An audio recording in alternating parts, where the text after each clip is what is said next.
ప్రభునందు ప్రియమైనటువంటి దేవుని బిడ్డలారా, హెబ్రీయులకు రాసిన పత్రిక 13వ అధ్యాయాన్ని మనం దేవుని యొక్క వాక్యం ఈరోజు ఆరాధనలో మనం ధ్యానం చేసుకుందాం.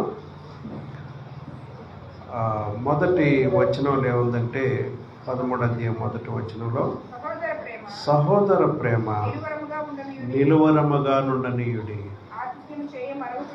చాలండి. లెట్ బ్రదర్లీ లవ్ కంటిన్యూ అంటున్నాడు.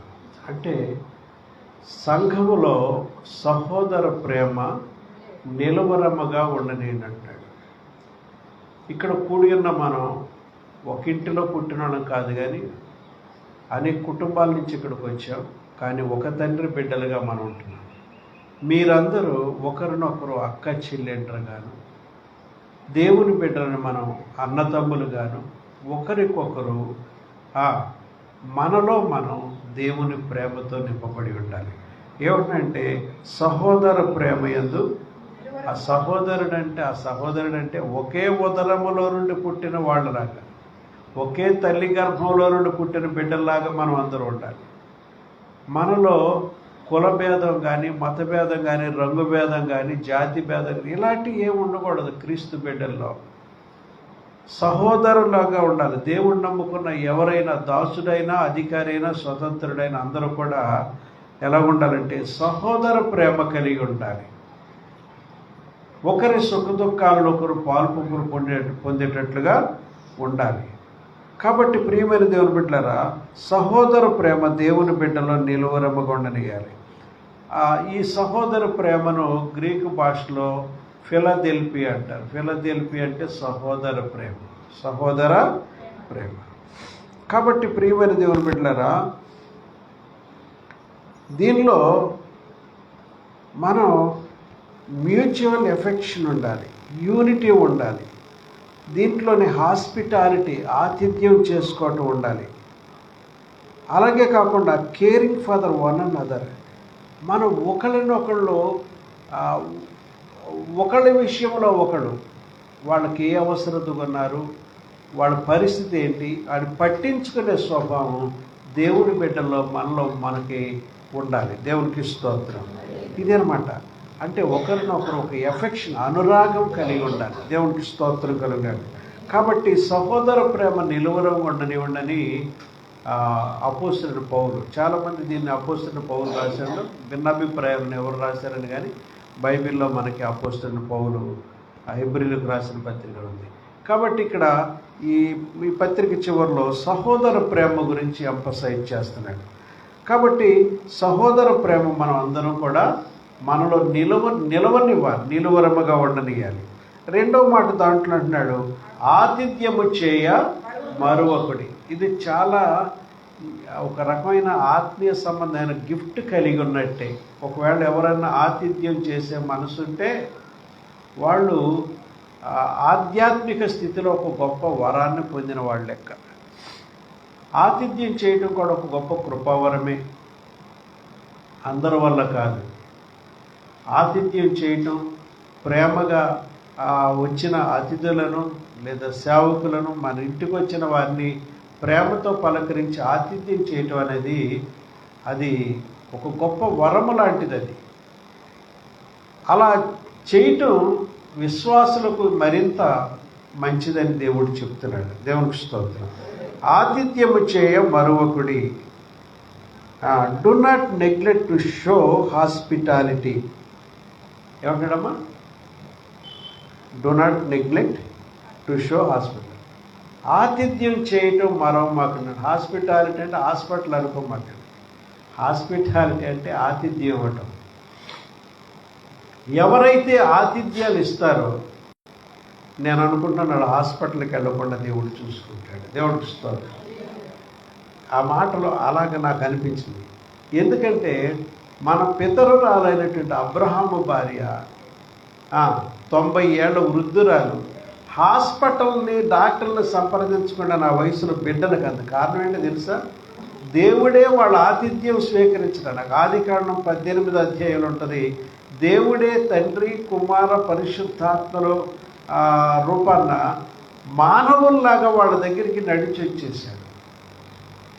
అబ్రహాము దగ్గర ఆతిథ్యం పొందటానికి దేవుడు వచ్చాడు. ఏమండి, దేవుడు మాట్లాడుతున్నాడు. ఆయన నా ఇంటికి వస్తే బాగుండని ఆశ కలిగిందేమో అబ్రహాము. లేదా దేవుడు నన్ను ఈ దేశం వదిలిపెట్టి వెళ్ళిపోమన్నాడు. నేను వెళ్ళే కాడ నాకు కావలసిన బంధువులు లేరు, స్నేహితులు లేరు, నాన్నవాళ్ళు లేరు, ఎవరు లేరు. నేను వెళ్ళే ప్రతి ప్రాంతం కొత్తది, నన్ను అందరూ కొత్త చూస్తున్నారు. నా ఇంటికి వచ్చే చుట్టం ఎవడు, నా ఇంటికి వచ్చే బంధువు ఎవడు, నన్ను ఆప్యాయతగా పలకరించి కౌగిలించుకున్నాడు. ఇలాగా అబ్రహాములో అనేక ప్రశ్నలు ఉంటే ఉండొచ్చు. ఆ ప్రశ్నలన్నిటికీ జవాబుగా దేవుడే ఆ ఇంటికి ఒక బంధువులాగా నడిచి వచ్చేసాడు. దేవుడికి స్తోత్రం. ఒక రోజున గుమ్మం దగ్గర కూర్చుని చూస్తుంటే దూరాన్న ముగ్గురు మనుషులు కనపడ్డారు. మరలా కళ్ళెత్తి చూస్తే దగ్గరకు వచ్చేసాడు. నేను పరిగెత్తుకెళ్ళి నీళ్లు తెచ్చి, అయ్యలారా మీరు మంచి ఎండవేళలు వచ్చారు, కాళ్ళు కడుక్కోండి, ఈ చెట్టు కింద కూర్చోండి, ఆతిథ్యం తీసుకొని నేను భోజనం పెడతాను, మీరు ఈరోజు భోజనం చేయాలని వాళ్ళని చాలా బలవంతం చేశారు. అయితే అక్కడ ప్రభువారు అంటారు, నువ్వేం చేయాలనుకున్నావు చెయ్యి అంటారు. నువ్వేం చేయాలనుకున్నావు చెయ్యి, అలాగే నువ్వు అన్నట్టుగా కానీ అన్నాడు. అప్పుడు ఆయన పశువుల్లోకి పరిగెత్తుకెళ్ళి ఒక మంచి పశువును తీసుకొచ్చి దాన్ని ఒక పనివానికి అప్పగించి, క్రొవ్విన పశువుని తీసుకొచ్చి పనివానికి అప్పగించి, దీన్ని త్వరగా చేయరా నువ్వు అని ఆడికి అప్పగించాడు. పశువుల మందకి వృద్ధుడైనటువంటి అబ్రహాం పరిగెత్తక్కర్లా, దాసుడైనా పరిగెత్తగలడు. దాసుడైనా పరిగెత్తుకెళ్ళరే ఒక మంచి పశువుని తీసుకొస్తాడు. కానీ అది ఎలాంటిది తీసుకొస్తాడు తెలుసు? ఒక కన్ను పోయిందాన్నో, గాయమైందాన్నో, కుంటిదాన్నో, గుడ్డిదాన్నో, లేకపోతే ఏదో ఒక వంకర ఉన్నదాన్నో తీసుకొస్తాడు. తినేదేగా ఏదైతే ఏంటి అనుకుంటాడు. కానీ అబ్రహాములో ఏముందో తెలుసా? ఇది దేవునికి ఇస్తున్నాను అనేసుకున్నాడు. నేను దేవునికి ఇచ్చేది చాలా ఉత్తమదై ఉండాలి. వీడితో పనివాడితో చెప్తే సత్తాకి సిద్ధంగా ఉన్నదాన్నో, లేకపోతే బాగానుందని వంకరదాన్నో, గుడ్డిదాన్నో, మెల్లదాన్నో ఏదో ఒకటి తీసుకొచ్చేస్తాడు వంకరదాన్ని. నేను దేవునికి ఇచ్చేది వంకరగా ఉండకూడదు, శ్రేష్టమైందై ఉండాలి, ఉత్తమమైంది ఉండాలనుకుని తానే స్వయంగా పశువుల మందకు పరిగెత్తుకెళ్ళి ఒక పశువుని తీసుకొచ్చి పనివాడికి అప్పగించి దీన్ని తొందరగా ప్రిపేర్ చేయని చెప్పి శారమ్మ దగ్గరికి పరిగెత్తుకెళ్ళి ఆవిడ కంగారు పెట్టి, అమ్మాయి 3 మానికల మెత్తని పిండిని రొట్టెలు చేయి, కేకులు చేయి, అవి చేయి, ఈ చేయి, పాలు, వెన్న, పెరుగు, జున్ను ఇలాంటివన్నీ తయారు చేసి ప్రభు మన ఇంటికి వచ్చారని నాన్న హాయిరాన్ని చేశాడు. అన్నీ చేసి ప్రభువుకు స్వయంగా తాను దగ్గరను వడ్డించాడు. దేవుడికి స్తోత్రం. ఆ భోజనం తిన్న తర్వాత ప్రభువారు అతని దగ్గర నుంచి వెళుతూ నీ భార్య అయిన శారా ఏది అన్నాడు. అయ్యా ఆ డేరాలో గుడారంలో అన్నాడు. మీదటికి ఈ కాలంలో మరలా నీ యొద్దకు వస్తాను. ఆ టయానికి నీ భార్య ఒక పసిబిడ్డని ఒళ్ళో పెట్టుకుని ఉంటుంది. మీదటికి ఇదే కాలంలో ఇదే ఋతువును మరలా నీ దగ్గరికి వస్తాను. నీ భార్య అయిన శారా ఒక బిడ్డను, మగబిడ్డను కండు.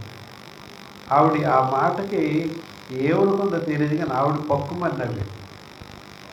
ఇంకా ఇలాగే చెబుతారులే పాస్టర్లు, లేకపోతే ఇలాగే అంటారులే అని, లేదా ఇది నేను చాలా రోజులు బట్టి ఈయనే మాటే, ఇంకా నాకు ఇలాంటి ప్రాప్తం ఉందా అనేటువంటి ఒక రకమైనటువంటి నిర్లిప్తలో నుంచి వచ్చిన నవ్వాలి. అప్పుడు ప్రభువారు అన్నారు, అబ్రహామా నీ భార్య అయిన శారా ఎందుకు నవ్వింది అన్నాడు. నేను నవ్వరా. అవును నువ్వు నవ్వావు, నేను చూశాను అన్నాడు. దేవుడికి నువ్వు నవ్వినా నవ్వలేదన్నా నీకు బిడ్డ పుట్టడం జరుగుతుంది అన్నాడు. కాబట్టి ప్రియమైన దేవుని బిడ్డలారా, మరి దేవునికి ఆతిథ్యం ఇచ్చిన కుటుంబంగా ఈ కుటుంబం నిలబడింది. కొందరు ఎరుగకయ్యే దేవదూతలకు ఆతిథ్యం ఇచ్చారని రాయబడిన వాక్యం. కొందరు ఆ దినాల్లో ఆమె ఇంటికి వచ్చిన వాళ్ళు దేవదూతలకు తెలియదు, దేవుడే పంపిస్తాడు దూతల్ని. అలాంటి వాళ్ళు ఉన్నారు వీళ్ళు, వాళ్ళలో హాస్పిటాలిటీ, ఆతిథ్యం చేసే గుణం ఉందా లేదు మీరు చూడండి అని కొంతమందిని దూతలను పంపించాడేమో. దేవదూతలు అనుకోలేదు వాళ్ళు, కేవలం మనలాంటి మానవులు అనుకునే వాళ్ళకి భోజనం పెట్టి ఆతిథ్యం ఇచ్చి దేవుడికి చూసినట్టుగా ప్రేమగా చూసి పంపించారు. అందుకే రాయబడింది, వారు ఎరుగకయ్యే దేవదూతలకు ఆతిథ్యం ఇచ్చారని. చూడండి ఒకసారి వాక్యం చూడండి. యెషయా గ్రంథం 58వ అధ్యాయం 7-8 వచనాలు చూద్దాం. యెషయా గ్రంథం 58వ అధ్యాయం. నీ ఆహారమును ఆకలి కొనిన వారికి పెట్టుటయు, నీ రక్త సంబంధికి ముఖము తప్పించకుండుటయు, దిక్కుమాలిన బీదలను నీ ఇంట చేర్చుకున్నటయు, వస్త్రహీనుడు నీకు కనబడినప్పుడు వానికి వస్త్రములను ఇచ్చుటయు, ఇదే కదా నాకు ఇష్టమైన ఉపవాసము. అలాగున నీవు చేసిన ఎడల నీ వెలుగు వేకువ చుక్క వలె ఉదయించును. ఏ వస్తట నీకు? దాని ద్వారా హాస్పిటల్కి వెళ్ళక్కల్లా, డాక్టర్ చుట్టూ తిరగక్కల్లా, ఆస్తులు ఖర్చు పెట్టక్కల్లా, స్వస్థత నీకు శీఘ్రముగా లభించు. దేవునికి స్తోత్రం. ఇది ఎవరికమ్మ ఇదే వాగ్దానం? నీ ఆహారం ఆకలి కొన్న వానికి పెట్టుటయు, నీ రక్త సంబంధి అంటే రక్త సంబంధి నీ అన్నదమ్ముడి చెల్లెనికే కానే కాదు, అదంత వరకే కాదు, ఆధ్యాత్మిక మన కుటుంబంలో ఉన్నటువంటి వాళ్ళు అవసరతుల్లో నీ దగ్గరికి వచ్చినప్పుడు నా దగ్గర ఏమీ లేదన్నట్టు ముఖం తిప్పుకోదు. మనకున్న దాంట్లో కొంచెమైనా సహాయం చేయాలి. నేను నమ్మి వచ్చారు కాబట్టి వాళ్ళకి ఏం చేయాలి? సహాయం చేయాలి. వాళ్ళు అడిగినంత ఇవ్వలేకపోవచ్చు కొన్ని సందర్భాలు, కానీ కొంతైనా మనం వంతుగా సహాయం చేసే మనసు మనకు. నీ రక్త సంబంధికి ముఖం తప్పించుకున్నటయు, దిక్కుమాలిన బీదలను నీ ఇంట చేర్చుకున్నటయు, వస్త్రహీనుడిని కనబడినప్పుడు వానికి వస్త్రములను ఇచ్చుటయు, ఇదే కదా నాకు ఇష్టం. అయ్యగారు చెప్పాడు, దిక్కుమాల వాళ్ళందరూ రోడ్డు తిరిగి వాళ్ళు ఇంట్లో చేర్చుకున్నాడు. ఈ రోజులు నమ్మదగిన రోజులు, నమ్మదగని రోజులు. ఎవరన్నా ఇంట్లో పెట్టుకుంటే మా అన్న చంపేసి మొత్తం ఎత్తుకుపోయే రోజు. పూర్వం రోజుల్లో అది ఎడితే కృతజ్ఞత కూడా తిని వందనాలని చెప్పేవాడు. ఇప్పుడు అలా కాదు, వాళ్ళ దగ్గర ఏ మత్తు మందులు ఉంటే అయ్యో పెట్టేసి మనం చంపేసి వెళ్ళిపోయే రోజులు వచ్చేసి. కాబట్టి ఇంట్లో పెట్టుకోక్కర్లేదు. అలాంటి వాళ్ళు ఎవరైనా కనబడిన ఉపకారం చేసిపోకండి. దేవుడికి స్తోత్రం. ఇంట్లో పెట్టుకునే రోజులు కాదు ఈ రోజు. కాబట్టి మనం జ్ఞానయుక్తంగా నడుచుకోవాల్సిన అవసరత ఉందని చెబుతున్నాడు. తర్వాత మూడో విషయం ఏంటంటే దీంట్లో మూడో వచనం చదవనమ్మా.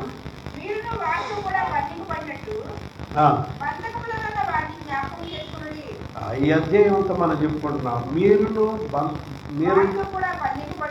అంటే ఒకడెవడన్నా బంధకాలలో ఉన్నాడు అనుకోండి, నీవు కూడా అతనితో పాటు బంధకాలలో ఉన్నట్టు. అది బంధకాలలో, కష్టాలలో, జైలులో శ్రమలు అనిపిస్తున్న వారు, అది ఆర్థిక శ్రమైన, అనారోగ్య శ్రమైన, ఇంకితరత్ర సమస్యలు ఇతరులు పడుతున్నప్పుడు మన సహోదరులు ఎవరైనా, అతనే కాదు అతని స్థానంలో నేను కూడా, లేదా అతని ప్రక్కన నేను కూడా ఉంటే పరిస్థితి ఏంటి అనేటువంటి భావనతో ఏం చేయాలంటే బంధకాలలో ఉన్న వారిని కూడా మీరు జ్ఞాపకం, రోగాలతో ఉన్న వాళ్ళు మీరు జ్ఞాపకం చేసుకోండి. రోగాలతో ఉన్న వాళ్ళు కూడా ఏం చేయాలమ్మా? వాళ్ళకి వచ్చింది కాబట్టి వాళ్ళు పాపులు అనుకోవద్దు. ఈ సీజన్లో అందరికీ సమస్యలు వస్తాయి, అనారోగ్యాలని అందరికీ వస్తాయి, షుగర్లు వస్తాయి, బీపీలు వస్తాయి, రకరకాలు వస్తాయి. కానీ ఎవరికైనా బాధ వస్తే మనం ఏం చేయాలంటే ఆ స్థానంలో నేను కూడా ఉన్నాను అనుకుని వాళ్ళ ఎడల మనం సహాయం చేసే మనసు వాళ్ళ పట్ల ఉండాలని దేవుడు చెప్తున్నాడు. బంధకములో ఉన్నవారిని జ్ఞాపకము చేసుకునేది. ఇక్కడ అంటాడు, remember those who are in prison. ఒకవేళ బంధకాలలో, జైల్లో, చెరసాలలో ఉన్న వాళ్ళని మీరు జ్ఞాపకం చేసుకుంటున్నారు. ఆ రోజుల్లో కొంతమందిని జైల్లో పెట్టేవాడు ప్రభువుని నమ్ముకున్నాడు. అప్పుడు దేవుని బిడ్డలైన వాళ్ళు ఏం చేసేవాడంటే వాళ్ళు విడిపించడానికి పెద్ద మొత్తాల్లో వాళ్ళ ఆస్తులు అమ్మి వాళ్ళకి పెనాల్టీ గవర్నమెంట్ కట్టి విశ్వాసం విడిపించుకున్నాడు. వాళ్ళ ఇంటి సంబంధం, ఇంటి పేరు గలవాళ్ళు కాదు, వాళ్ళ వారసులు కాదు, కానీ దేవుని బిడ్డలైనందున అలాంటి కష్టాల్లో ఉన్న వాళ్ళ కొరకు వాళ్ళు త్యాగాలు చేశారు. కాబట్టి ప్రియమైన దేవుని బిడ్డలారా, బంధకాల్లో ఉన్నవారిని, కష్టాల్లో ఉన్నవారిని జ్ఞాపకం చేసుకోమని దేవుడు మనకు కూడా చెప్తున్నాడు. తర్వాతది 13వ అధ్యాయం 4వ వచనం చూడండి. వివాహ వ్యవస్థ గురించి చెప్తున్నాడు. వివాహం అన్ని విషయంలో ఘనమైనది గాను, పానుపు నిష్కల్మషమైనది గాను ఉండవలెను. వేశ్యాసంగులకును వ్యభిచారులకును దేవుడు తీర్పు తీరుస్తాడు. ఇక్కడ ఎందుకు చెప్పాడు ఈ మాట తెలియదు, కానీ మనం అందరూ నేర్చుకోవాలి. వివాహము అన్ని విషయాల్లో ఘనమైన, ఎన్నో ఘనమైన విషయాలు భూమి మీద ఉన్నాయి. ఎవరు అంబానీ కొడుకు ఎవరి గురించి చెప్తున్నారు ఈ మధ్య, వాడు కొద్ది కాలంలో చచ్చిపోతాడని తెలుసుకోవడం పెళ్లి చేశారట. చాలా ఆడంబరంగా కొన్ని కోట్లు. ఏమి రోగం ఉందో మనకు తెలియదు. ఏమండి, ఏవి రోగాలు ఉన్నాయో మనకి. అయితే పెళ్లి చాలా గ్రాండ్గా చేశారు. ప్రభు యొక్క వాక్యం కూడా ఏం చెబుతుందంటే వివాహము అన్ని విషయాలలో ఘనమైనది. ఎందుకంటే దీని వ్యవస్థాపకుడు, దీని ఫౌండరు దేవుడే. వివాహాన్ని ప్రారంభించినటువంటి వాడు కూడా దేవుడే. కాబట్టి ఎలా ఉండాలంటున్నాడు? పానుపు వివాహం అన్ని విషయంలో ఘనమైనది గాను, పానుపు వాళ్ళకి ఒకసారి ఒక బెడ్ ఏర్పాటు చేస్తారు. అది ఎప్పటికీ పానుపు నిష్కల్మషమైనదిగా ఉండాలి. ఆ పురుషుడు పడుకోవలసిన మంచం మీద ఎప్పుడు ఆ పురుషుడే, ఆ స్త్రీయే దానికి సంబంధించి ఉండాలి. కానీ పురుషుడు ఒకడు, స్త్రీ మరొకటి అక్కడ కూటమి చేయకూడదు. స్త్రీ ఆవిడయుండి పురుషుడు వేరొకడు అక్కడ ఆ పానుపు మీద. ఎప్పటికీ నీ పానుపు అనేది కల్మషం అవ్వకూడదు. నువ్వు బ్రతికినంతకాలం నీ భర్తకు బద్ధురాలవై ఉండవు. నువ్వు బ్రతికినంతకాలం నీ భార్యకే బద్ధుడవై ఉండాలి. దేవునికి స్తోత్రం. అది చెప్తుంది దేవునికి స్తోత్రం. ఎందుకు ఘనమైనదంటే అది దేవుడు ఏర్పరిచిన నియమం కాబట్టి. దేవునికి మహిమ కలగాలంటే మన కుటుంబ వ్యవస్థలో ఎలా ఉండాలంటే అది పానుపు నిష్కల్మషమైనదిగా ఉండాలి. ఎవరికి దేవుడు తీర్పు తీరుస్తాడు? వేశ్యలకు వెనకాల తిరిగేవాడికి, వేశ్యాసంగులకును వ్యభిచారాల కొరకు ఆరాటపడే వాళ్ళకి దేవుడు తీర్పు తీర్చి. నీకు భార్యనివ్వలేదా? నీకు భర్తనివ్వలేదా? నువ్వు వేశ్యాసంగులవై అటు ఇటు తిరుగుతావేంటి? వేశ్యాసంగులకును వ్యభిచారులకును దేవుడు ఏం చేస్తాడట? తీర్పు తీరుస్తాడు. ఆయన తీర్చే తీర్పు మనం తట్టుకోలేం. కాబట్టి ఎలా ఉండాలంటే వివాహ వ్యవస్థ కూడా క్రైస్తవ్యంలో చాలా మాదిరికరమైనది ఉండాలని దేవుడు ఇక్కడ చెబుతున్నాడు. తర్వాత 5వ విషయం ఏంటంటే 13వ అధ్యాయం 5వ వచనం. ఇంకా దేవుడు మనతో ఇలా మాట్లాడుతున్నారు. ధనాపేక్ష లేని వారై మీకు కలిగిన వాటితో తృప్తి పొంది ఉండుడి.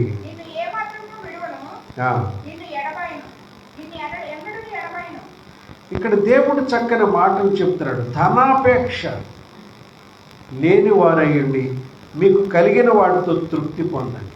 చాలామందికి తృప్తి ఉండదు. దేవుడు ఇంతవరకు ఇచ్చాడని తృప్తి ఉండదు.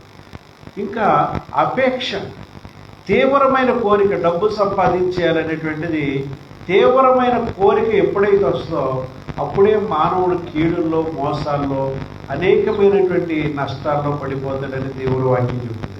ధనాపేక్ష లేని వారై ఉండండి, మీకు కలిగిన వాటితో తృప్తి పొంది ఉండండి. దేవుని మహింపరచండి. దేవుడు నిన్ను విడిచిపెట్టాడు. తగిన సమయంలో దేవుడు మిమ్మలను హెచ్చిస్తాడు. రాత్రి చదివే ఫిలిప్పీలకు రాసిన పత్రిక 4:19 కూడా చదువు. ఫిలిప్పీలకు రాసిన పత్రిక 4:19. ఫిలిప్పీ పత్రిక 4:19. కాగా దేవుడు తన ఐశ్వర్యం చొప్పున క్రీస్తు యేసునందు మహిమలో మీ ప్రతి అవసరం తీరుస్తాడు. మీరు ధనాపేక్ష ఉండి ఎలా సంపాదించేద్దాం, అక్రమం ద్వారా సంపాదిద్దాం, మోసం ద్వారా సంపాదిద్దాం, నోరును కొట్టి సంపాదిద్దాం, అబద్ధాలను ఈ దారిలో మీరు వెళ్ళకండి. మోసం చేసి సంపాదించాలని ఆలోచన పెట్టుకోమాకండి. దాని ద్వారా తీవ్రమైన నష్టాన్ని, దేవుడి తీర్పుని ఎదుర్కొంటారు. అలాంటి పరిస్థితులు వద్దు. ఏమని చెప్తున్నాడు? కాగా దేవుడు ఐశ్వర్యవంతుడా కాదా? శ్రీమంతుడని బిరుదుంది ఆయనకి. అద్వితీయుడు. అలాంటి వాడు మరొకడు లేడు. కాబట్టి కాగా దేవుడు తన ఐశ్వర్యం చొప్పున క్రీస్తు యేసునందు తన యొక్క మహిమలో మీ ప్రతి అవసరతను దేవుడు ఎదుర్కొని తీరుస్తాడు. మీ ప్రతి అవసరం అనండి ఈ మాట. దేవుడు క్రీస్తు యేసునందు మహిమలో నా ప్రతి అవసరాన్ని తీర్చును. చూసారా? పెద్ద పెద్ద పెద్ద కోరికలు ఎట్టేసుకున్నాను, అవన్నీ తీర్చానంటారా? మీ అవసరాలన్నీ తీర్చగల శక్తి ఆయన దగ్గర ఉంది. మీ అవసరాలన్నీ తీర్చగల శక్తి ఆయన దగ్గర ఉంది. కాగా దేవుడు తన ఐశ్వర్యం చొప్పున క్రీస్తు యేసునందు మహిమలో మీ ప్రతి అవసరాన్ని తీరుస్తాడు. ఆ టైంకి నీ ఏ అవసరం ఉందో అది ఆ టయానికి ఇస్తాడు. మన దగ్గర పెద్ద నిల్వలు, బ్యాంకులో నిల్వలు లేకపోయినా పర్వాలేదు. అందుకనే మా అనుదిన ఆహారం నేడు మాకు దేవుడు ప్రతిదినం అవసరం తీరుస్తాడు. అంతటితో మనం తృప్తి పొందాం. కానీ ఇక్కడ ఏమంటే ధనాపేక్ష అనేది మంచిది కాదని చెప్తున్నాడు. ధనం మానవులకు అవసరమే కానీ దాని మీద పెద్ద అపేక్ష ఉండకూడదు. ఎందుకంటే అది సమస్తమైన కీడులకు మూలం. చూడండి ఒకసారి తిమోతికి పౌలు రాసిన పత్రిక 1 తిమోతి 6:9-10 వచనాలు కూడా ఒకసారి చదవండి. 1 తిమోతి పత్రిక 6:9-10. ఏమా ధనాపేక్ష అపేక్ష ఎందుకు ఉండదంటే మేము అందరికంటే అయిపోవాలి, ఆడికంటే పెద్దవాళ్ళు అయిపోయి, నీడికంటే పెద్దవాళ్ళు అయిపోవాలి అనే ఆలోచన ఉంటుంది. ఎంతకాలం ఇలా ఉంటాం? ధనాపేక్ష మానవుల్లో చోటు చేసుకుంది. ఇక్కడ ఏమంటాడమ్మా? ధనవంతులకు అపేక్షించేవారు దేంట్లో పడిపోతారు? శోధనలో, టెంప్టేషన్లో పడిపోతారు. సాతాను ఊరిలో పడిపోతారు. శోధనలోను, ఊరిలోను, ఊరిలో కూడా పడిపోతారు. అవివేకయుక్తములను, హానికరములైన అనేకమైన దురాశల్లో కూడా వెళ్ళిపోతారు. హానికరమైన అనేక దురాశల్లోకి వెళ్ళిపోతారు. చెప్పండి, హానికరమైన అనేక దురాశల్లో కూడా మనవి కాదు, మనం కానాట్లు కూడా కోరుకునే స్థితి అవుతాం. ఒక అపేక్ష, ధనాపేక్షకు మనం లోబడితే అన్ని పాపాలు పడిపోతాం. చూడండి, ధనాపేక్ష చిన్న పాపం అనుకోకండి. సేవకుల గురించి ఒకసారి మాట్లాడుతూ 3 ఉండకూడదు దైవ సేవకుడు అని చెప్పారు.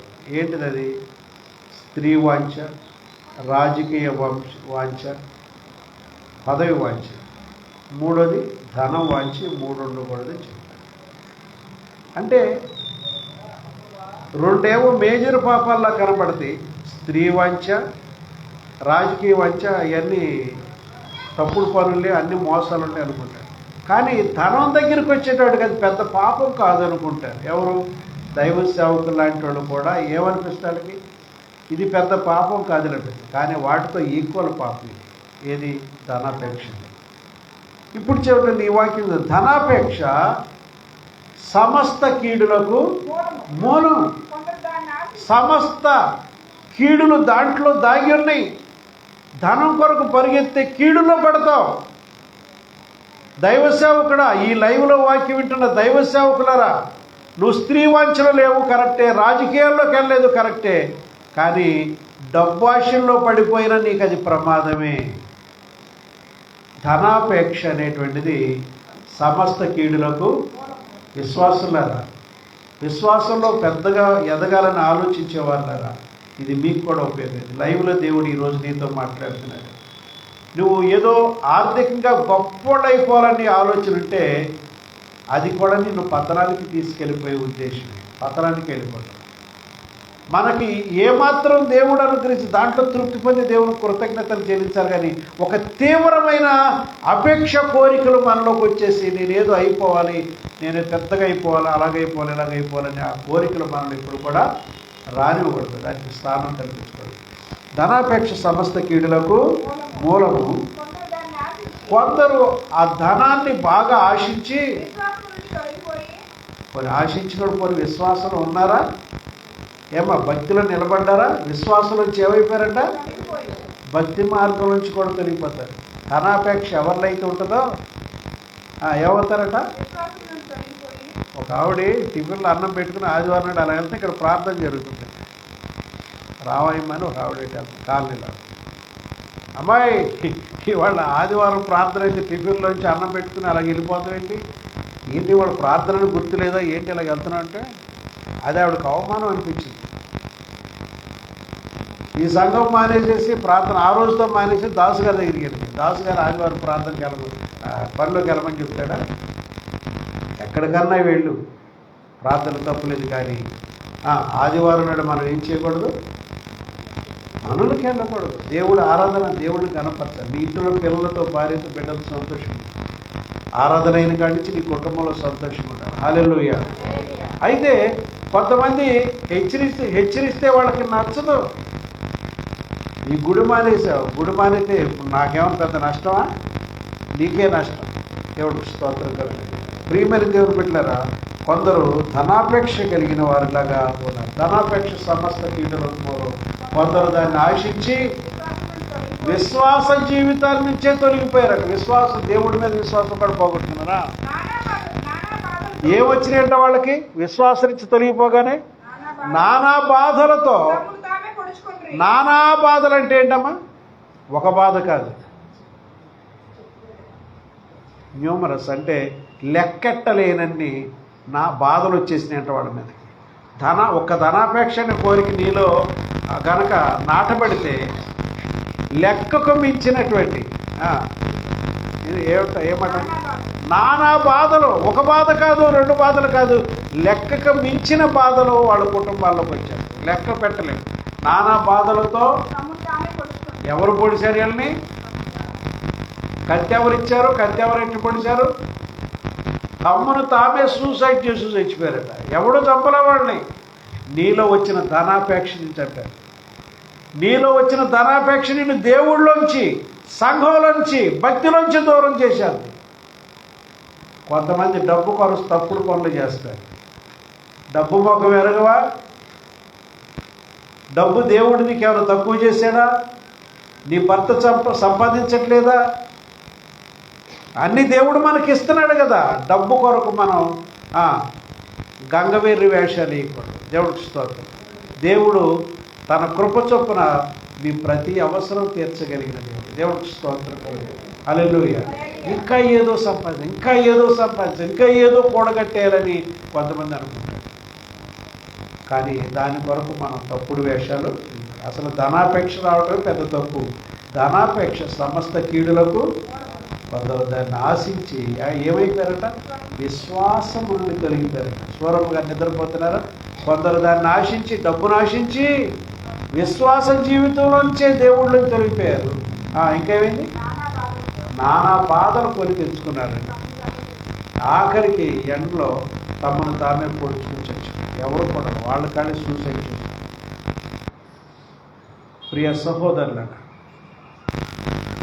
నువ్వు డబ్బుల మీద ఎక్కువ అదే కోరిక పెట్టుకుంటే నీ వ్యాపారాలు నాశనం అయిపోతాయి. డబ్బు మీద తీవ్రమైన వాంఛ అయితే ఉండకూడదు. దేవుడికి ఇస్తాడు, తృప్తి పొంది మోసాలకు ఎగబడకూడదు.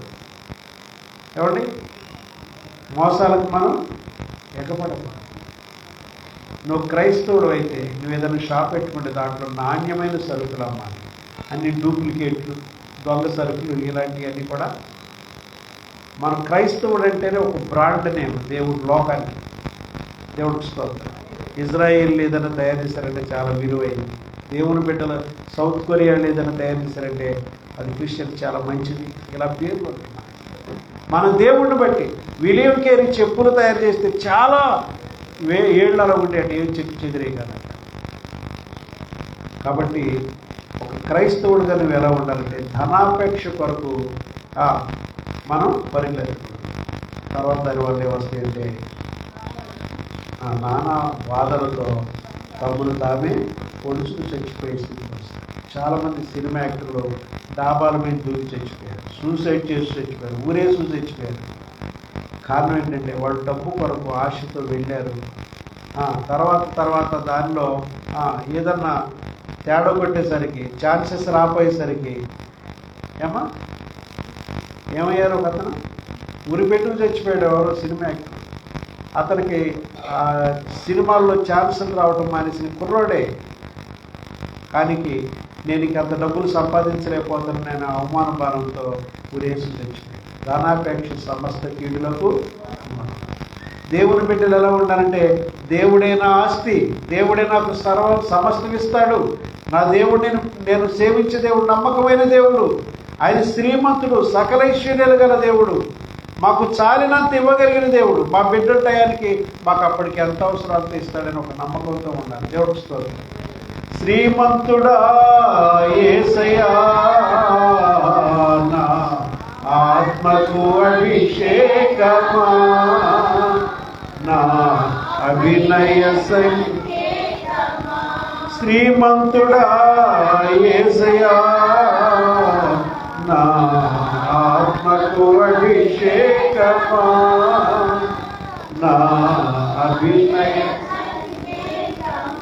హల్లెలూయా.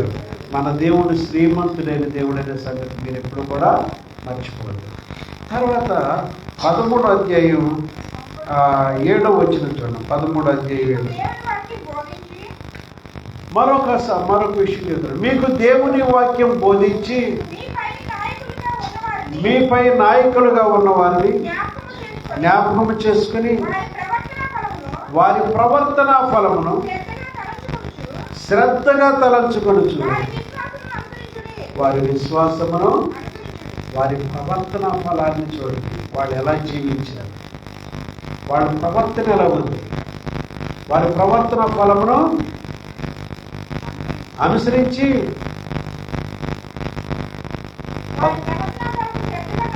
శ్రద్ధగా తలంచుకొనుచు వారిలో ఏ విశ్వాసం ఉందో దాన్ని అనుసరించాలి.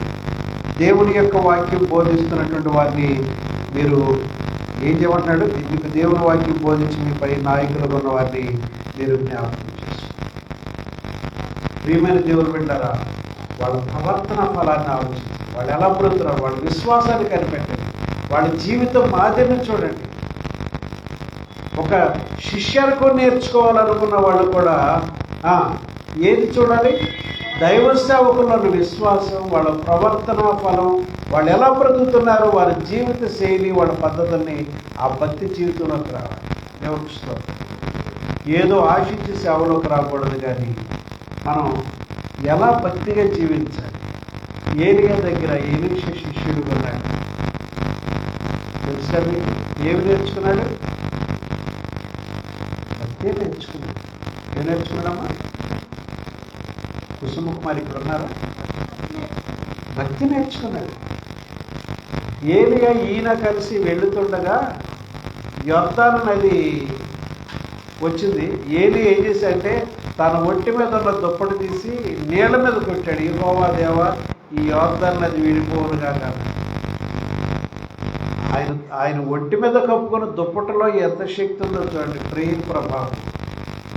ఆ యొర్దాను నది అటు ఇటు దారి చేసింది, ఆగిపోయింది, దారి ఏర్పడిపోయింది. ఆ గాడిలోంచి నడిచి అవుతుందని చెప్పి, సరే నీవు నన్ను వదలమంటే వదలలేదు. ఎలీషా నీకు ఏం కావాలో కోరుకోమన్నాడు. చివరిగా ఈరోజు నేను పరలోకానికి వెళ్ళిపోతున్నా, దేవుడు ఏదో వాహనం పంపిస్తున్నాడు, వెళ్ళిపోతున్నాను, బతికుండగా వెళ్ళిపోతున్న పనులు నీకు ఏం కావాలంటే, ఇప్పుడు దాకా శిష్యార్పణ చేసావు, నీళ్ళు కాసి పెట్టావు, భోజనం వండి పెట్టావు, బట్టలు ఉతికావు, చేసావు, శిష్యార్పణ చేసావు, నాతో ప్రార్థనలు ఉన్నావు, నేను కూడా నీకు ఏదైనా గిఫ్ట్ ఇవ్వాలిగా, ఏం కావాలి కోరుకుంటే మీరు పొందిన పరిశుద్ధాత్మ లాంటిది 2 అంతలు పాడు నాకు కావాలన్నాడు. ఏమన్నాడమ్మా? అయ్యా రాజుగారికి చెప్పి ఏమైనా మాన్యాలు రాయించదంటే ఎవరు చేయండి, సిరియా రాజుతో చెప్పండి, ఇస్రాయేల్ రాజుతో చెప్పి వెళ్ళే ముందు నాకు ఏమైనా 10 ఎకరాలు భూమి ఇప్పించను అన్నాడా? ఎందుకంటే ఈయన సేవలోకి రాకముందే 12 నాగళ్లతో దున్నిస్తూ ఈయన 12 నాగలు బట్టి వ్యవసాయం చేయించిన వ్యవసాయమంతుడు ఈయన. డబ్బు కొరకు రాలా, భక్తి జీవితంలోకి వచ్చాడు. దేవుడికి స్తోత్రం. ఆ భక్తిని నేర్చుకున్నాడు. సరే నేను పైకి వెళ్ళిన తర్వాత నా ఒంటి మీద ఉన్న దుప్పటి కిందకి విసిరేస్తాను, అది నీకు కనబడితే నువ్వు అడిగింది దొరుకుద్ది అన్నాడు. సరే ఈయన అరుకుడే కాబట్టి అగ్ని రథాలు, అగ్ని గుర్రాలు వచ్చిన వీళ్ళందరినీ వేరు చేసి సుడిగాలి ఎత్తి ఆయన రథం మీద వేసి ఆ రథాల్లో కూడా పరలోకానికి వెళ్ళిపోయాడు. తన ఒంటి మీద ఉన్న దుప్పటి కిందకి వేసాడు. ఆ దుప్పటి దొరికింది. ఆ దుప్పటిది మళ్ళీ యొర్దాను నది కలిసిపోయి ప్రవహిస్తుంది. తీర అక్కడికి వచ్చి ఏం చేశాడంటే, ఏలియా దేవా నువ్వు ఎక్కడున్నావు, ఈ నది రెండుగా విడిపోనుగా, కానీ అదే దుప్పటితో ఆ నీళ్ళ మీద కొట్టగా, ఇదే ఫస్ట్ ఆయన చేసిన అద్భుతం ఎలీషా. ఆయనకు కూడా నది దారి చేసింది. దేవుడికి స్తోత్రకరమైన హల్లెలూయా. కాబట్టి అక్కడి నుంచి ఎన్నో అద్భుతాలు చేశారు. గురువు గారు 7 అద్భుతాలు చేస్తే ఈయన 14, 15 చేశారు అద్భుతాలు. 2 అంతల ఆత్మ కలిగి జీవించాడు. మనం మీకు దేవుని వాక్యం బోధించి మీపై నాయకులు ఉన్న వారిని మీరు జ్ఞాపకం చేసుకుని వారి ప్రవర్తన ఫలమును, వారి ప్రవర్తన, వారి జీవితాల ముందు శ్రద్ధగా తలంచుకొనుచు వారి విశ్వాసమును అనుసరించండి. తర్వాత 9వ వచనం చూడండి.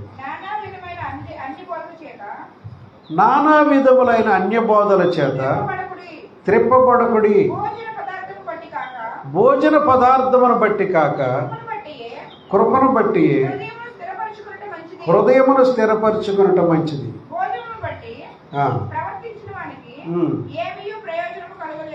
చూడండి, నానా విధములైన అన్య బోధల చేత మీరు, ఈ రోజుల్లో మనం ఒక పద్ధతిలో వాక్యం చెబుతాడు. ఇప్పుడు మరొకడు ఇంకోలాగా చెబుతుంటాడు. అది వాక్యం లాగానే ఉంటుంది, కానీ సైడ్ ట్రాక్కి తీసుకెళ్ళిపోయే బోధలు చాలా ఉన్నాయి ఈ రోజుల్లో.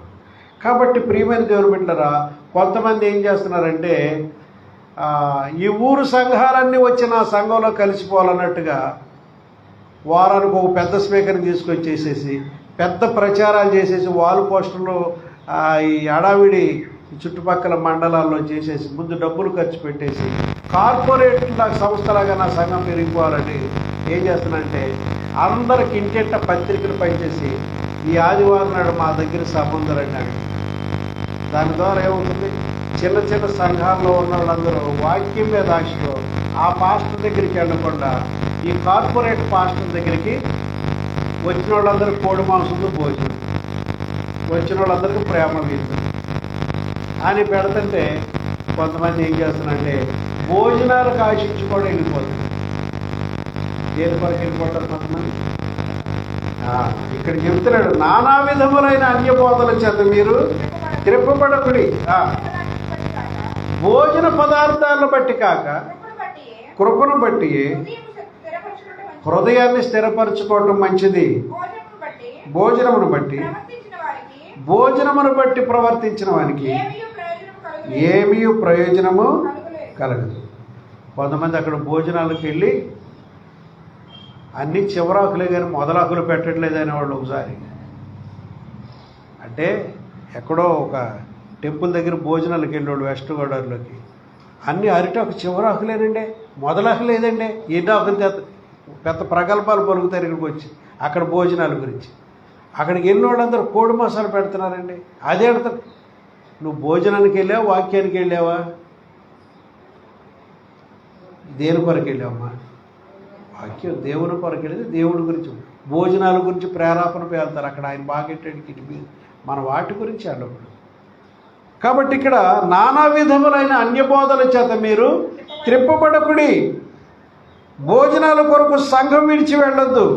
అక్కడ తిన్నగా దాని గురించి ఇతరులకి ఏదో ప్రేలాపన చేసి అక్కడ అది బాగుంది ఇక్కడ ఇది బాగుంది అని చెప్పి ఇలాంటి పనులు చేయొద్దు.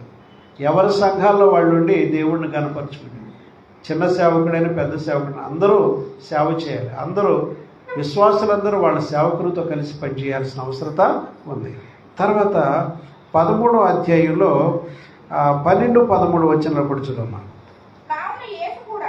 కావున యేసు కూడా తన స్వరక్తము చేత ప్రజలను పరిశుద్ధపరచుటకై గవిని వెలుపట శ్రమ పొందెను.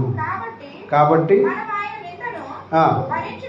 ఆయన నిందను భరించుచు శిబిరం వెలుపల ఆయన ఎందుకు వెళ్ళి యేసు కూడా తన రక్తము చేత ప్రజలను పరిశుద్ధపరచబడటానికి ఆయన గవిని వెలుపకొచ్చాడు. మనము కూడా ఆయన నిందను భరించడానికి మనము కూడా శిబిరం వెలుపలకి గవిని అవతలకి యేసుతో కూడా ఆయన అవమానాన్ని మనం కూడా ఆయన నిందలు కూడా మనం భరించడానికి ఆయన వెంబడిద్దాం. యేసు ఎందుకు వచ్చాడు ఈ లోకానికంటే ప్రజలను పరిశుద్ధపరచడానికి వచ్చాడు ఆయన. దేవుడికి స్తోత్రం. యేసు రక్తము ప్రజలను పరిశుద్ధపరచడానికి అయింది. దేవుడికి స్తోత్రం. ఆయన ఏం చేశాడమ్మా? ఆయన అవమానాన్ని భరించాడు, శిబిరం వెలుపట ఆయన శ్రమ పొందాడు.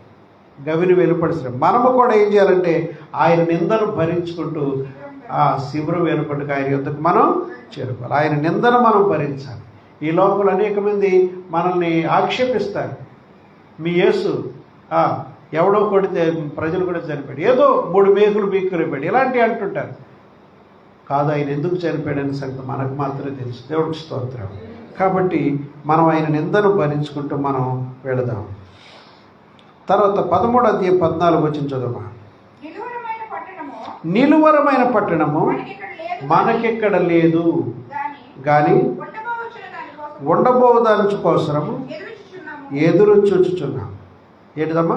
నిలువరమైన పట్టణము ఎక్కడుంది? వేరే చోట మనకు అక్కడ ఉంది. దేవుడికి స్తోత్రం. అంటే ఇక్కడే ఉండిపోదాం అనుకునేది ఈ లోకంలో మనకు లేకపోవచ్చు. మొన్నటి వరకు యోగి ఏమనంటే క్రైస్తవులు ఎవడని ఉంటే బుల్డోజర్ నడిపించేత వాళ్ళ ఇంటి మీద ఎన్ని ప్రగల్భాలు పడిగాడు ఆ దుర్మార్గుడు. వాడి సీటుకి ఎసరిట్టారట ఈ మధ్య. చాలా రకరకాల న్యూస్ వింటున్నాను.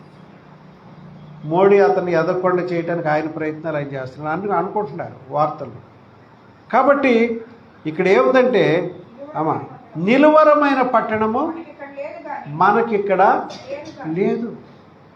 ఈ లోకంలో ఇక్కడే ఉండిపోతాం, ఈ డాబాలో ఉండిపోతాం, ఈ సుఖాలు అనిపిస్తామని మనం అనుకోవద్దు. నిలువరమైన పట్టణం మనకి ఇక్కడ లేదు. మన యేసు వస్తాడు, మనల్ని ఈ లోకం నుంచి తన రాజ్యానికి తీసుకుపోతాడు. ఈ లోకం మనకి స్థిరమైనది కాదు. నిలువరమైన పట్టణం మనకి ఇక్కడ లేదు, వేరే చోట ఉంది. దాని కొరకు మనం ఎదురు చూపులు చూడాలి. ఏం చేయాలమ్మా? ఆ రాజ్య సంబంధిని నేను పరలోకమున ఆదేశం అన్నట్టుగా మన నేత్రం ఎప్పుడు కూడా పైకే చూడాలి. దేవుడు తన బిడ్డల కొరకు కట్టుతున్నటువంటి ఆ పట్టణం కొరకే మన ఆశలన్నీ కూడా ఉండాలి. దేవుడికి స్తోత్రం. 13వ అధ్యాయం 15 వచ్చిన కూడా చదమ్మా.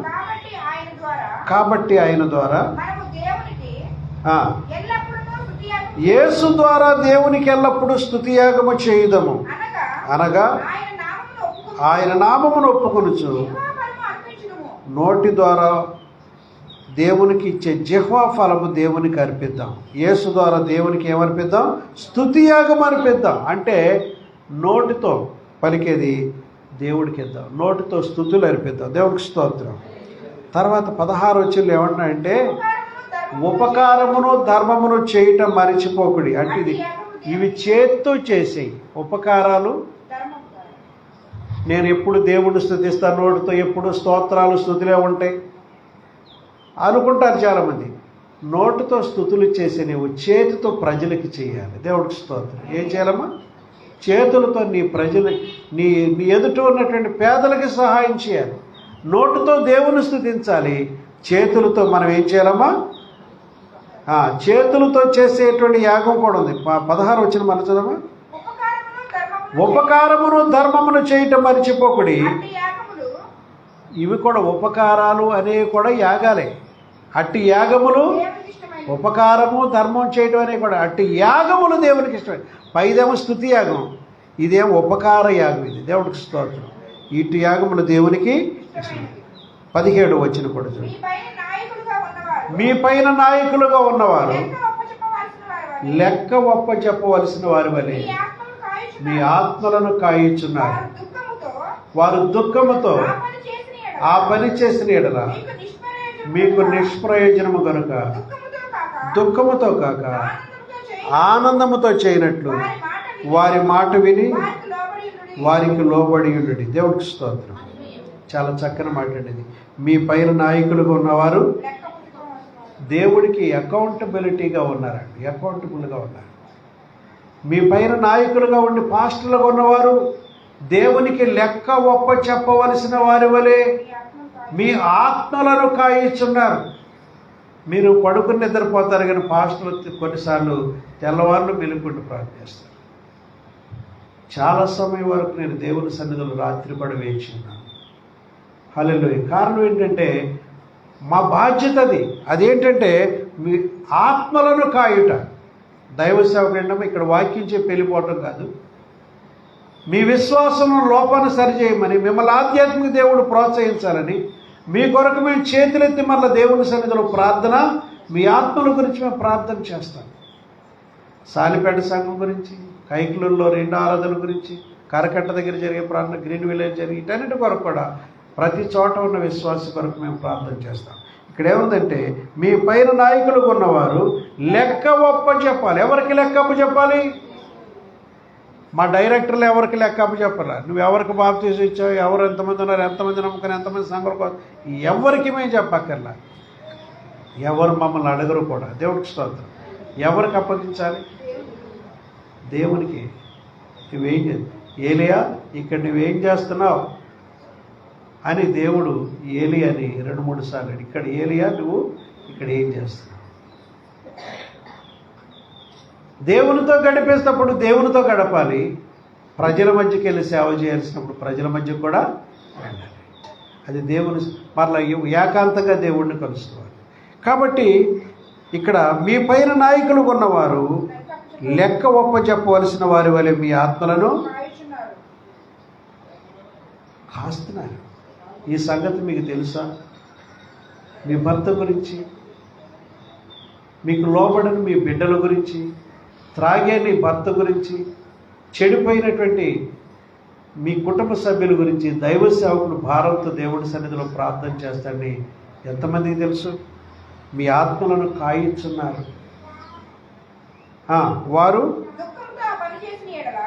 వారు ఈ సేవని దుఃఖంతో చేయకూడదు. ఎందుకు చేయకూడదు? నీ కొరకు ప్రార్థన చేసేవాడు ఒకడైతే, కొంతమంది ఏంటంటే వారు తమ కానుకల్ని అర్పణని దినకర్ గారికో ఇంకో చోటుకో పోస్టులు పంపుతుంటారు. అది వాళ్ళకి చాలా ఆనందం అనిపోయింది. నేను ఒక పెద్ద పాస్టర్ గారికి పంపాను అనుకుంటాను. నిన్ను గురించి ప్రార్థన చేయటానికి ఆయన చేయడు. నీలాంటి వాళ్ళు చాలామంది ఉంటారు ఈ లోకంలో అభిమానులు. ఎవరి గురించి ఆయన వ్యక్తిగతంగా ప్రార్థన, నీ కొరకు ప్రార్థన చేసేవాడు ఎవరంటే నువ్వు 4-5 విశ్వాసులు అయ్యి ఉండి మీ కాపరుగా నీ సేవకుడే నీ గురించి శ్రద్ధ తీసుకుంటాడు. అయ్యా ఒంట్లో బాగలేదని ఫోన్ చేస్తే అర్ధరాత్రి అయినా సరే వెళ్తాడు. దేవుడికి స్తోత్రం. ప్రియమైన దేవుని బిడ్డలారా,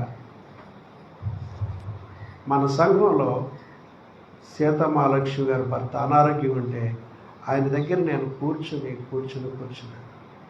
మధ్యరాత్రిలో ఫోన్ చేశాను. నేను ఇంటికి వెళ్ళిపోయి సాయంత్రం అయింది, ఆడవాళ్ళు వచ్చారు, ఇంటికి వెళ్ళిపోయాను. మధ్యరాత్రిలో 12 గంటలకు ఫోన్ చేసి సీతమహాలక్ష్మి, అయ్యా మీ నాన్నగారు ఒంట్లో బాగాలేదయ్యా. నేను వెంటనే పరిగెత్తుకొచ్చి అంబులెన్స్కి ఫోన్ చేసి, ఆ టైంలో ఏ రిక్షా వాళ్ళు ఆటో వాళ్ళు చాలా వందల్లో అడిగేస్తారు. మనకేదో తెలుసు కాబట్టి 108కి ఫోన్ చేస్తే వచ్చింది. ఈయన హాస్పిటల్కి తీసుకెళ్ళాం. నేను ఆ రోజు మధ్యాహ్నంలో ఉదయం చెప్పా, అయ్యా మిమ్మల్ని హాస్పిటల్కి వద్దు నాన్న, హాస్పిటల్కి వద్దు అన్నాడు. మరి బలవంతంగా ఎలాగెక్కించుకెళ్తాం ఆయన్ని? ఆయన వద్దు అంటున్నాడు. నేనేమో ఇదేమో సీరియస్ ఇష్యూలాగా ఉంది, బాధపడుతున్నాడు, హాస్పిటల్లో జాయిన్ చేస్తే మంచిది, ఇక్కడ ఆవిడ గారు కూడా ఆ రోజు లేదని అనుకున్నాను. వద్దయ్యా నేను నూనె రాయించుకున్నాను వాళ్ళ చెల్లిగారితో. ఆ రాత్రి మధ్యరాత్రిలో అంబులెన్స్లు తీసుకెళ్ళాం. ఆ బండి దాని నుంచి దించి స్ట్రెచర్ మీద వేసి తీసుకెళ్ళి మంచం మీద పెట్టారు. ప్రాణం పోయింది. వాళ్ళ పిల్లలకు ఫోన్ చేస్తే తెల్లారిపోయిన తర్వాత వచ్చారండి.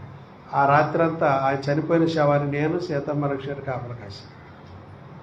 ఎందుకంటే వాళ్ళు దూరం నుంచి రావాలి, కళ్ళదిండి నుంచి ఒకటి రావాలి, వేరే చోట నుంచి ఒకటి రావాలి.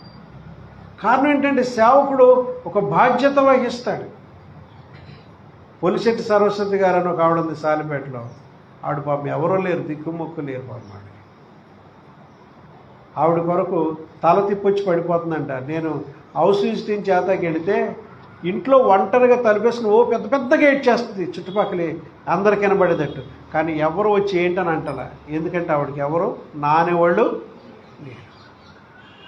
ఏంటమ్మంటే లెగుస్తుంటే పడిపోతానంటే తల తిప్పి వచ్చేస్తుంది, నాకెవరు లేరు, నేనేం చేయాలని ఏడుస్తుంటే నేను మా పిల్లల దగ్గరికి, వర్షం పడుతుంది, ఆ వర్షంలోనే మోటార్ సైకిల్ వేసుకెళ్ళి మా పిల్లల దగ్గరికి వెళ్ళి ఫలాని తల తిప్పి వచ్చి ఆవిడ కింద పడిపోతుంది, లెగుస్తుంటే పడిపోతుంది అంటే దానికి కావాల్సిన ట్యాబ్లెట్లు ఇచ్చారు. అవి తీసుకొచ్చి ఆవిడకి ఇచ్చారు. దేవుడికి స్తోత్రం. ఏ టైంలో అయినా ఆయన స్పందించేవాడు నీ సేవకుడు. దేవుడికి స్తోత్రం. నువ్వు బాధలో ఉంటే నీ దగ్గరికి వచ్చి పలకరిస్తాడు. నీ కొరకు, నీ బిడ్డల కొరకు కన్నీరు కారుస్తాడు. నీ శ్రమ తన శ్రమ అయినట్టుగా భావించి ప్రార్థన చేస్తాడు. కాబట్టి కష్ట సమయాల్లో మీరు మిమ్మల్ని పట్టించుకునేది కాబట్టి సేవకుని విషయంలో ఎలా ఉండాలో చెప్తుందంటే ఇక్కడ దేవుని వాక్యం, మీ పైన నాయకులు ఉన్నవారు లెక్క ఒప్ప చెప్పవలసిన వారి వలె మీ ఆత్మలను కాయించున్నారు. నీ విషయంలో ఆయన ఎప్పుడు కూడా దుఃఖపడకూడదు. వారు దుఃఖముతో ఆ పని చేస్తే మీకు నిష్ప్రయోజనం అట, మీకు కలిసి రాదు.